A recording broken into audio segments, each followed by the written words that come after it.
Hello friends, welcome to UP exam update. जैसा कि जानते हैं आप लोग कि सिविल इंजीनियरिंग के प्रीवियस ईयर क्वेश्चन को हम आपको करवा रहे हैं, सब्जेक्ट वाइज करवा रहे हैं।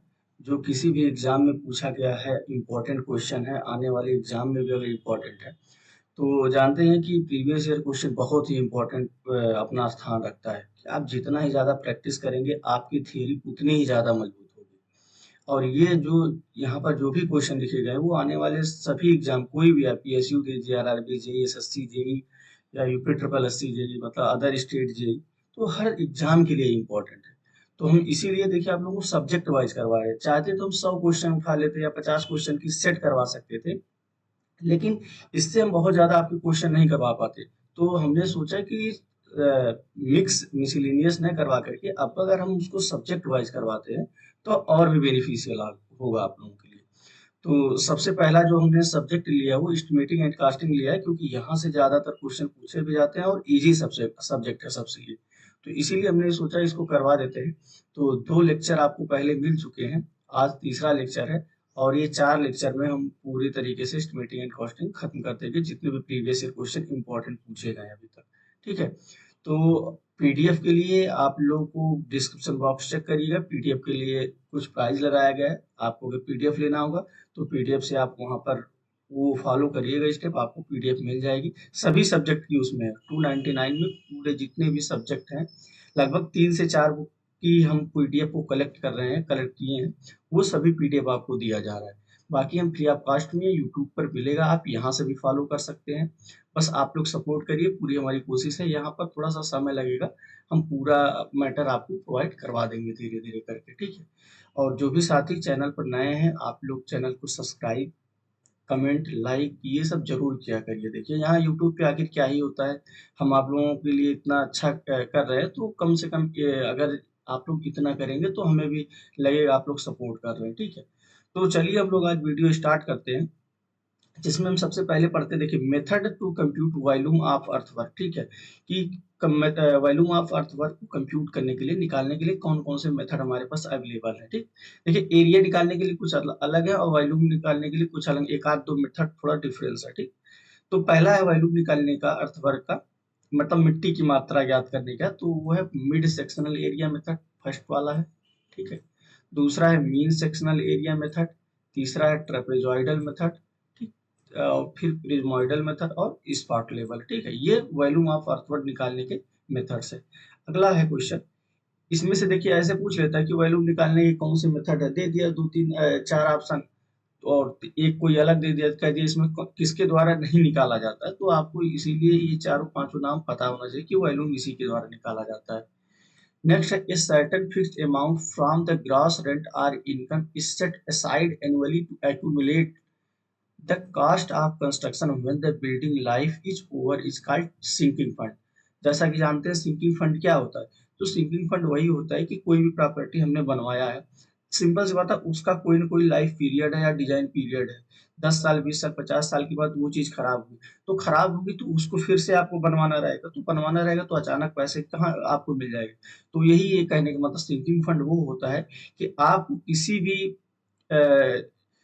जो भी आपकी प्रॉपर्टी है उससे कुछ भी रेंट आ रहा है या जो भी इनकम आ रही है, उसी अमाउंट में से कुछ अमाउंट अमाउंट हम क्या करते हैं, एनुअली उसको फिक्स कर देते हैं कुछ पीरियड के लिए, मतलब वही डिजाइन पीरियड के लिए, बिल्डिंग के लाइफ के लिए, उतने समय के लिए कुछ एनुअली आपका उसमें से पैसा निकाल करके जमा करते जाते हैं, कलेक्ट करते जाते हैं। तो जब डिजाइन पीरियड समाप्त हो जाता है आपको एक, मतलब कलेक्टिव अमाउंट मिल जाता है, तो उस अमाउंट का आप यूज करके क्या कर सकते हैं, फिर से उसको री बिल्ड कर सकते हैं। तो वही कि वो जो पैसा आप लोग इकट्ठा करके इनके लिए जमा करते हैं, ठीक है, तो उसी को क्या बोला जाता है, सिंकिंग फंड बोला जाता है। अगला, deadman is a term related to calculating quantities of earth excavation या अर्थवर्क। ठीक है, डेडमेंट यही सीधे सीधे पूछ लेता है कि ये वर्ड किससे रिलेटेड है, तो कहाँ से किससे रिलेटेड है, एक्सकवेशन या अर्थवर्क से रिलेटेड है।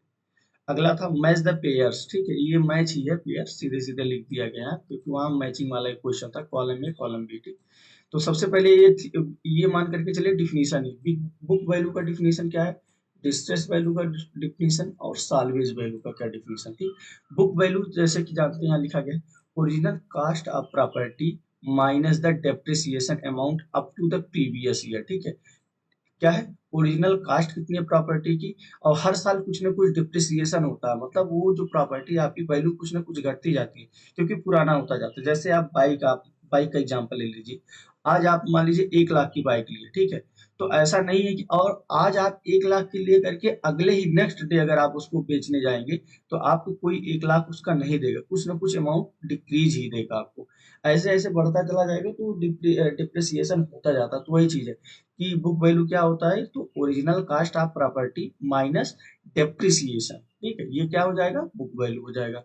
नेक्स्ट है डिस्ट्रेस वैल्यू। डिस्ट्रेस से देखिए, डिस्ट्रेस मतलब टेंशन, तो वही आप देखिए, due to fear of war or riots property can not fetch full market. ठीक है, डिस्ट्रेस वैल्यू क्या है कि ड्यू टू फियर या वार, जैसे वार एरिया में या प्रॉपर्टी है तो उस तरीके से फुली मार्केट में फेच नहीं की जा सकती है, तो उसी को डिस्ट्रेस वैल्यू बोला। Salvage value, the value of property building at the end of its utility period without being dismantle. हमने बताया था साल्वेज वैल्यू और स्क्रैप वैल्यू में क्या होता है अंतर केवल, देखिए यहाँ विदाउट बीइंग डिसमेंटल्ड है। ठीक है, तो मतलब डिजाइन पीरियड या यूटिलिटी पीरियड उसी को बोल सकते हैं, खत्म होने के बाद भी बिल्डिंग डिसमेंटल्ड नहीं हुई है तो उस केस में जो उसकी वैल्यू होगी प्रॉपर्टी की वो बोला जाएगा साल्वेज वैल्यू।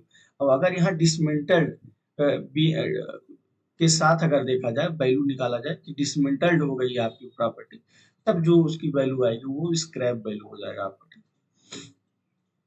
नेक्स्ट है, when the duration of lease is 99 year it is called long term lease. ठीक है, शॉर्ट टर्म लीज होता है, लॉन्ग टर्म लीज होता है, तो 99 ईयर ड्यूरेशन हो जाए जब, तो उसको लॉन्ग टर्म का लीज बोला जाता है।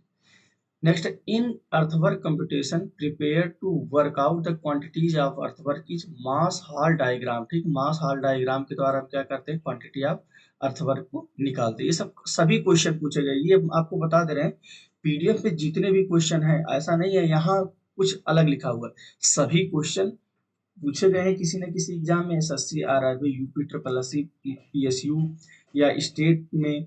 और कुछ हमने उस क्वेश्चन से रिलेटेड भले एक्स्ट्रा पॉइंट डाल दिया है, लेकिन आप लोग ये मान करके चलिए जितने भी इस पीडीएफ में है क्वेश्चन कहीं कहीं एग्जाम में पूछे गए हैं। ठीक है, नेक्स्ट देखिए, the most accurate cost for a building project is arrived at through detailed estimate. हमने बताया था कि सबसे एक्यूरेट एस्टिमेट के द्वारा ही कौन सा होता है, डिटेल्ड एस्टिमेट होता है, जिसके द्वारा हम लोग क्या करते हैं, सबसे एक्यूरेट हम लोग बिल्डिंग की प्रोजेक्ट का कितना कास्ट लगेगा वहां तक हम लोग पहुंच सकते हैं। ठीक, अब यहाँ पर देखिए क्वेश्चन पूछा था टाइप्स ऑफ बिल्डिंग में कारपेट एरिया किसमें कितना होता है, कारपेट एरिया। ठीक है, ये कारपेट एरिया है, तो रेजिडेंशियल बिल्डिंग में 50 से 65% to 65% of the plinth area.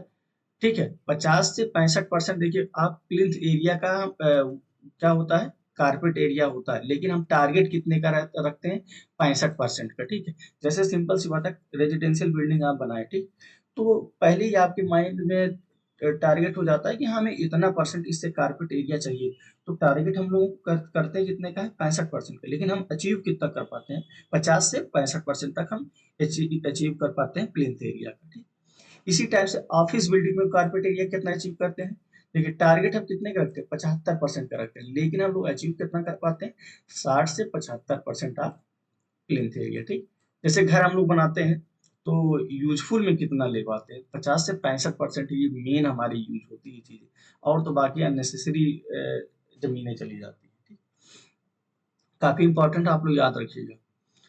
Next है देखिए, the book value of a property in a particular year is original cost minus the amount of depreciation till date. ठीक है, बुक वैल्यू का वही फार्मूला है कि ओरिजिनल कास्ट कितना है और माइनस में क्या है, डिप्रिसिएशन, मतलब टिल डेट, मतलब जिस दिन हम निकालना है उसके पहले तक की डिप्रिसिएशन।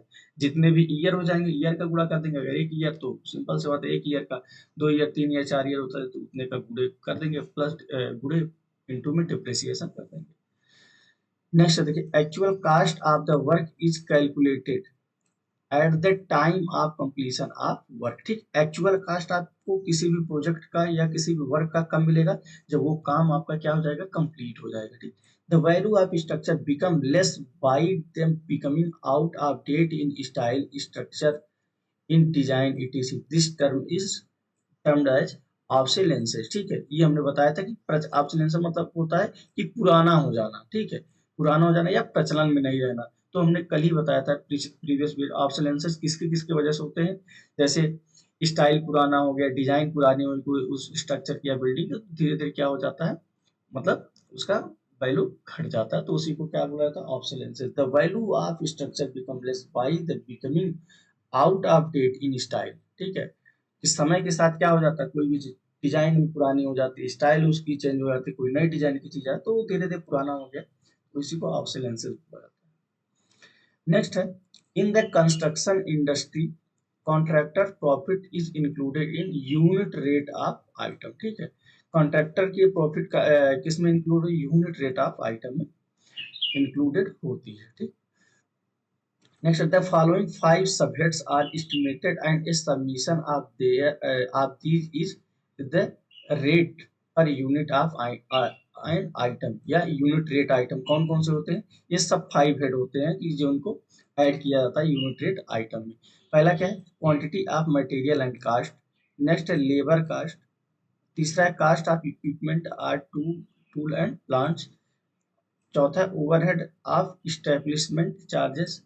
और पांचवा है प्रॉफिट ऑफ कॉन्ट्रैक्ट। ये देखिए क्या होते हैं, यूनिट रेट आइटम्स होते हैं, ये इंक्लूडेड होते हैं, ठीक।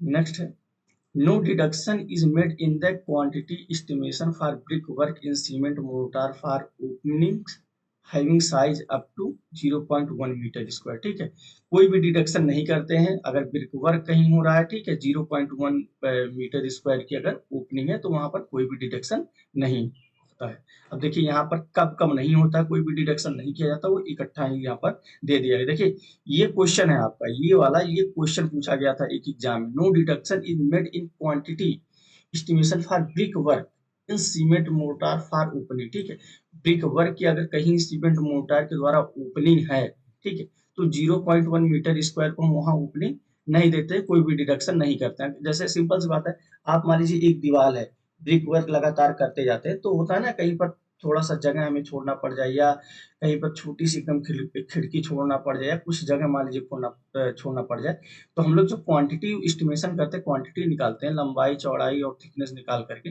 तो हम लोग क्या करते हैं, वो जो जितना खाली स्थान है, जैसे मान लीजिए ये दीवार है आपकी, ठीक, एक सेकंड हम आपको इसको समझा ही देते हैं, कहाँ गया,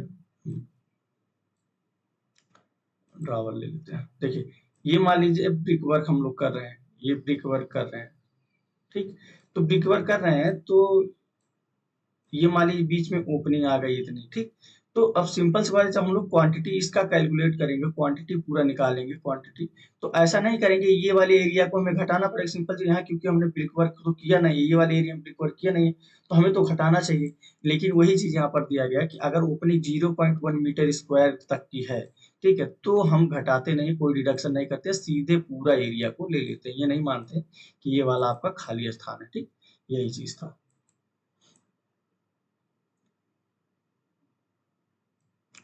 0.1 मीटर स्क्वायर, ठीक है, तो फिर आगे है कहाँ का डिडक्शन नहीं करते हैं, देखिए, no deduction is made for the following, opening is up to 1000 centimetre square, या इसी को बोलते हैं 0.1 मीटर स्क्वायर, यहाँ पर भी कोई डिडक्शन नहीं होगा।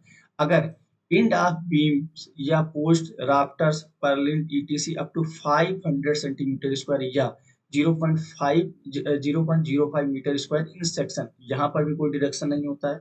और तीसरा है bed plate wall plate bearing of छज्जाज, ठीक है, and the like up to 10 centimetre depth, यहाँ पर भी आपका अगर उनकी डेप्थ जो है बेड प्लेट की वॉल प्लेट की या बियरिंग्स आप छज्जा and the like up to कितना 10 सेंटीमीटर, अगर इन छज्जा उज्जा की बियरिंग की डेप्थ अगर 10 सेंटीमीटर तक की है तो यहाँ पर भी कोई डिडक्शन नहीं होता।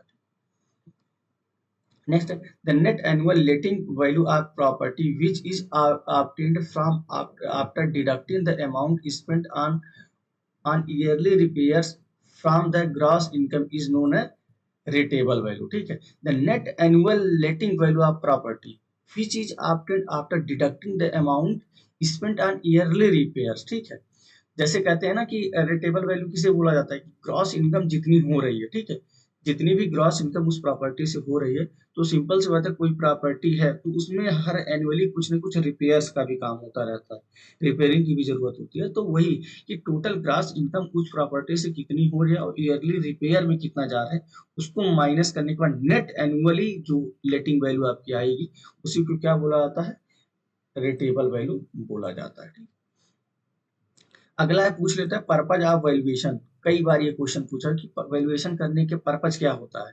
तो देखिए कौन कौन से पर्पज है आपको यहाँ पर लिख दिए गए, ये सभी याद करिए।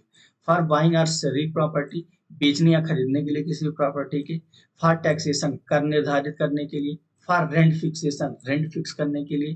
फॉर सिक्योरिटी ऑफ लोन्स और मोर्टेज, बंधक रखने के लिए या लोन की सिक्योरिटी के लिए। फॉर कंपल्सरी एक्विजिशन, ठीक है।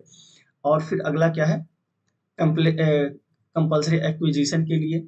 और नेक्स्ट है valuation is also done required for insurance, betterment charges and speculation, ठीक है, स्पेसिकुलेशन के लिए। ठीक है, ये इतना पर्पज है। देखिए पर्पज ऑफ वैल्यूएशन, इसको आप याद रखेंगे, कहीं न कहीं आपको कई ऑप्शन बना करके एग्जाम में भी ये पूछ लेता है आपको। ठीक,